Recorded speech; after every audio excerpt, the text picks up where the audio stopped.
संवेदनात्मक रूप से, आर्थिक रूप से इतना सक्षम है कि मेरी मदद कर सके।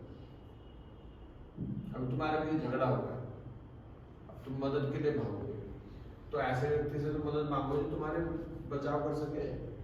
अभी कोई लीन थीन पतला दुबला सा हो, उसे वो मेरी मदद कर दो, क्या करोगे? मदद करेगा। जब तो समस्या के बारे में उसको देखो, इस समस्या के बारे में उसका नजरिया है, तो आपकी प्रॉब्लम सॉल्व कर भी सकता है नहीं। और एक चीज ध्यान रखो, कभी भी डिमोटिवेट मत हो। हम क्या होता ना, जरा से हमारे चीजें अकॉर्डिंग ना हो, हम बड़े डिमोटिवेट हो जाते हैं, हम बड़े निराशा में हो जाते हैं। डिमोटिवेट होने की जरूरत नहीं भाई। आपसे किसी बात है, एक पैंटल से स्मैक नहीं मिली, दूसरे पास गए, दूसरे से नहीं मिली, तीसरे के पास गए। हमने ऐसा थोड़ा डिमोटिवेट हो गए ना, हमने स्मैक ही नहीं की। तो जब मैं वहां पे एक से मदद नहीं मिलती तो दूसरे के पास मदद मांगने के लिए तैयार हो, तीसरे के पास मदद मांगने के लिए तैयार हो। सेम यहाँ पे भी तो है, मदद मांगने के लिए मैं तैयार हूं। जब तक मेरे को मेरी समस्या का समाधान नहीं मिलेगा, तब तक मैं मदद मांगना जारी रखूंगा। तो डिमोटिवेट होने से काम नहीं होता। डिमोटिवेट होना मतलब अगर हतोत्साहित हो गए तो आपने समझो अपनी जिंदगी की लड़ाई हार दी।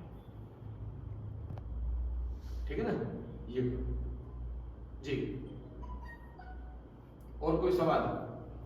तो जैसे कोई नेगेटिव थॉट है, मतलब वही थॉट लगातार आ रहा है, वो पॉजिटिव हो ही नहीं रहा, बाकी सब कुछ पॉजिटिव कर ले रहे हैं पर वो नहीं कर पा रहे हैं, क्या करें उसके? जैसे क्या नेगेटिव थॉट है? बाहर से रिलेटेड, जैसे कि क्या क्यों डाला ये आ रहा माइंड में, तो एक बार के लिए हो जा रहा पॉजिटिव पर फिर वापस ही कोई सवाल वापस दिमाग में आ जा रहा। तो बार बार उसको पॉजिटिव करने के लिए बात करूंगा, बार बार मेरे को पॉजिटिव। भाई नशा भी तो वैसे ही करते थे, सोमवार को मजे लिए तो सोमवार को किया, मंगल को मजे लिए तो मंगल को किया। ऐसा तो नहीं ना सोमवार को कर लिया तो शनिवार तक मजे आते रहे। तो जब भी मैं नेगेटिव होऊंगा तभी मेरे को उसके अपोजिट होना। जब मेरे को अरे मेरे को क्यों डाला है, आराम से अपनी सिचुएशन का आकलन करो, अपने आप से पूछो मैं ही यहाँ पे क्यों, मेरा भाई यहाँ क्यों नहीं है, मेरी बहन यहाँ क्यों नहीं है, मेरे चाचा ताऊ मामा मौसा, मेरे पिताजी माताजी यहाँ क्यों नहीं, मैं ही यहाँ क्यों? ऐसी क्या वजह हुई, क्या स्थिति हुई कि उनको 4 लोगों को, बाहरी लोगों को बुलाना पड़ा और मेरे को उठाना पड़ा? जब तुम ईमानदारी से अपना आकलन करोगे तो तुम्हें समझ आएगा। पहला कदम क्या आध्यात्मिक नियम है ना, ध्यान है कुछ? क्या हमने स्वीकार किया, हमने स्वीकार किया कि हम नशेगार की शक्तिहीन है, इससे हमारी जिंदगी अस्त व्यस्त हो गई। तो देखो जितने ये 12 कदम है, इन सब में इनके आध्यात्मिक नियम है। तो पहले कदम के आध्यात्मिक नियम क्या है? समर्पण और हाँ बिल्कुल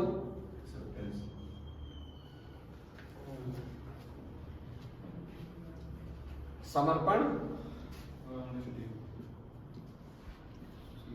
और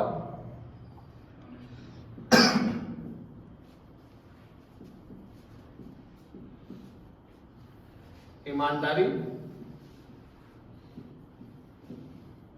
स्वयं से ईमानदारी और अपने आप से ईमानदार होना है। मेरे को दुनिया से ईमानदार नहीं ना, आपको सेंटर वालों से, काउंसलर से, अपने माता पिता से, बीवी बच्चों से ईमानदार नहीं होना, आपको अपने आप से ईमानदार होना है। और थोड़ा सा और आगे बढ़ के रिग्रेस ऑनेस्टी, बड़े कठोरता से ईमानदार होना है।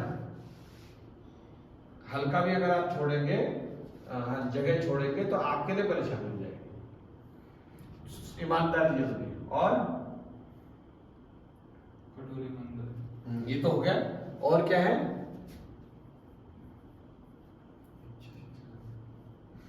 इच्छुकता होनी जरूरी है।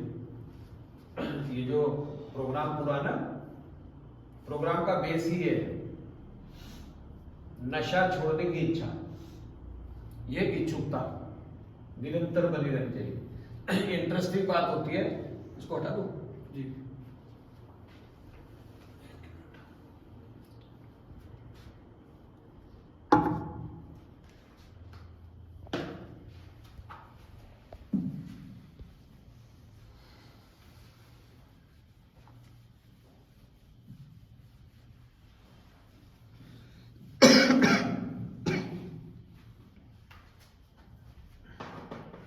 इच्छुकता चार तरीके से होती है। सबसे पहली होती है शारीरिक इच्छुकता, फिजिकल। जब हम नशा कर रहे थे, शारीरिक रूप से पूरी तरह से खत्म हो चुके हैं, डैमेज होते जा रहे थे। अब हम चीजों को नियंत्रित नहीं कर पा रहे थे। कभी हमें दौरे पड़ रहे हैं, कभी हमें मति भ्रम हो रहे हैं, कभी हमें आवाजें सुनाई दे रही है, कभी हमें घबराहट बेचैनी हो रही है, हमारे एक्सीडेंट हो रखे हैं, हम टूट फूट रखे हैं, हम शारीरिक रूप से खत्म हुए। तब हमें इच्छुकता होती है नशा छोड़ना चाहिए। और इंटरेस्टिंग बात होती है कि 1 महीने में आप शारीरिक रूप से ठीक हो जाते हो। चाहे रिहार सेंटर में आओ, चाहे डिटॉक्स कराओ, चाहे घर पे ही रहो। कई बार आपने घर पे भी 15-20 दिन के लिए नशा छोड़ के रखा, 20-25 दिन के लिए नशा छोड़ दिया, आप शारीरिक रूप से ठीक हो गए, फिर से नशे की तरफ जाने का मन हो। यहीं पे जरूरी होता है संवेदनात्मक रूप से, इमोशनली विलिंगनेस होनी चाहिए। हम शारीरिक रूप से तो ठीक हो जाते हैं, लेकिन क्या संवेदनात्मक रूप से ठीक होने के बारे में बात करते हैं? हमने अपनी इमोशनल रिकवरी के बारे में कभी बात की थी। इंटरेस्टिंग बात होती है 1 महीने के बाद, नॉर्मली तो 2-4-10 दिन बाद ही लगता है, लेकिन 1 महीने के बाद तो ऐसा लगता है प्रोग्राम हो गया, घर चलो, ट्रीटमेंट हो गया, चलो अपना काम धंधा रोजगार संभालेंगे, पढ़ाई लिखाई संभालेंगे, हमें आध्यात्मिक जागृति हो गई, हमें सद्बुद्धि आ गई कि अब हमें चलना चाहिए। लेकिन जब तक इमोशनल रिकवर नहीं हो गए या इमोशनली इच्छुकता नहीं होगी, इच्छुकता एक प्रोसेस की तरह है। फिजिकल रिकवर हुए, अब मेरे को और आगे बढ़ना, मेरे को इमोशनल चेंजेस भी चाहिए अपने अंदर, संवेदनात्मक सुधार भी चाहिए। फिर मानसिक इच्छुकता, मानसिक भी तो मेरे को रिकवर होना है। मानसिक तो हम रिकवर होते ही नहीं। 1 महीने बाद प्रोग्राम ये कहता है अपने अंदर ईमानदारी लाओ, अपने सोचने समझने की क्षमता विकसित करो, और हम मानसिक रूप से डाउन होते जाते हैं। सिर्फ फिजिकल रिकवरी के ऊपर काम कर रहे हैं। उठो, चाय नाश्ता करो, सेशन में बैठो, वादे मन से पढ़ो, लेकिन हमारे अंदर मानसिक सुधार नहीं आ रहा। वो 1-1.5 महीने बाद खुंदा, गुस्सा, बदला लेने के भाव, ये सब चीजें नकारात्मकता तो आती है। लेकिन जैसे भाई कह रहे थे कि मेरे को यहाँ क्यों भर्ती करा दिया, क्योंकि अब फिजिकली फिट हो गए, शरीर ठीक हो गया, नींद सही आने लगी, भूख सही होने लगी, अब सब ठीक हो गए। लेकिन अब क्या इमोशनल चेंजेस ला रहे हैं अपने अंदर? क्या मैं मानसिक रूप से अपने अंदर बदलाव ला रहा हूं? वहीं पे मैं रुका हुआ। पहली बात तो मेरे को भर्ती क्यों कराया, दूसरा भर्ती करा के चलो 1 महीना हो गया, 100 महीना हो गया, चलो फिजिकली फिट हो गया, जबकि ये इच्छुकता जरूरी है। मेरे को संवेदनात्मक सुधार, और देखो 2 चीज होती है ना, विल पावर, इच्छा शक्ति, हाँ, और विलिंगनेस। जो इच्छा शक्ति है वो ईगो जनरेट करती है। मेरी इच्छा शक्ति बहुत मजबूत है, मैं सब कुछ कर सकता हूं, मेरे पास क्या है, दैट मीन्स वो ईगो आ रही है। इच्छा शक्ति जो है एक कंसिस्टेंट प्रोसेस है, निरंतर चलने वाली चीज है। मेरे अंदर समर्पण दिखाता है कि मेरे को झुकना भी आता है, मेरे अंदर इच्छुकता है आगे बढ़ने की। भाई इच्छुकता, आपके अंदर आगे बढ़ने की इच्छुकता तभी तो आएगी जब किसी के सामने झुकोगे, जब तुम सीखने के लिए तैयार हो। तो कंसिस्टेंसी, इच्छुकता में कंसिस्टेंसी आती है, निरंतरता आती है। पर क्या मेरे अंदर निरंतरता है? मैं ये समझ पा रहा हूं कि मेरी जिंदगी की कीमत क्या है। देन